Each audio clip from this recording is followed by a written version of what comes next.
মাওলানা দেলোয়ার হোসেন সাইদি সাহেব, তিনি মারা গেছেন, ইন্তেকাল করেছেন। এদেশের পথিত যশা একজন বক্তা ছিলেন, যুক্তিবাদী সাহেব, পীর সাহেবরা, আল্লাহর এই সমস্ত বাংলাদেশে পথিত যশা আলেম যারা আছে, আপনি যদি তারে গালি দেন আর সে যদি সেই পাত্র না হয়, গালি দেওয়ার কারণে আপনি তার হক নষ্ট করলেন। অনেক সময় আমিও নিজে আগে কট্টর সমালোচক ছিলাম। ধরেন আমরা আমাদের দেশে তবলিগের ভাইরা আছে, গালি দিছি, চরমনার ভাইরা গালি দিয়েছি, কওমি ভাইরা গালি দিয়েছি, জামাতের ভাইরা, মাওলানা দেলোয়ার হোসেন সাইদি মরহুম, উনি এক দেশের প্রখ্যাত পথিত যশা একজন বক্তা।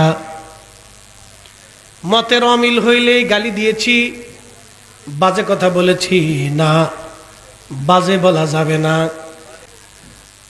কারণ আমি মতের অমিল হইলেই তাকে গালি দিব, মন্দ বলবো, ফায়সা কথা বলে তাকে মানব সমাজে কটাক্ষ করব, এটা অনুচিত। আল্লাহর কোরআন এটা শেখায় নাই।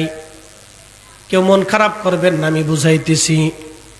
ধরেন আপনার সাথে আমার মতের অমিল, আমি সুন্নি, ফরিদি সাহেবের নাম শুনে আপনি আমারে গালি দিলেন, না এটা করা যাবে না, এটা অন্যায়।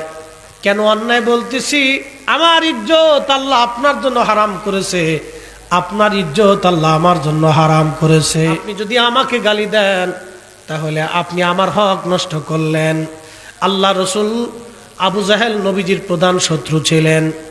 আবু জাহেল নবীকে কষ্ট দিয়েছে, মারছে, কিন্তু রসুলের জীবনে কোনোদিন একটা কটু বাক্য নবীজি আবু জাহেল সম্পর্কে করে নাই, কোন কাফের সম্পর্কে করে নাই। এটা নবীর চরিত্র। কথা বলেন ঠিক কিনা? এইগুলি আমরা যদি করি তাহলে আমাদের ভুল। কথা বলেন ঠিক কিনা? আমরা যদি করি আমরা ভুল। আমরা কাউকে গালি না দিয়ে, একসময় আমি আগে ছিল, আমার একটা কঠোরতা ছিল, মতের অমিল হইলে তাকে কটাক্ষ করতাম। পরে যখন আমি দেখলাম যে না, আল্লাহ রসুল তো কখনো গালি দেন নাই। খাজা আজমিরি রহমতুল্লাহ দাওয়াত দিচ্ছেন, কোনোদিন গালি দিচ্ছেন তার জীবনে আছে? না, কোনোদিন খারাপ কথা বলেন নাই। বিরোধী মতের যারা আছেন তাদেরকে কখনো কটুবাক্য করেন নাই, গালি দেন নাই, তাদের নিন্দা মন্দ দোষ চর্চা এগুলি করেন নাই। হ্যাঁ, মতানৈক্য হতে পারে, কিন্তু তার জন্য আমাদেরকে কি করতে হবে?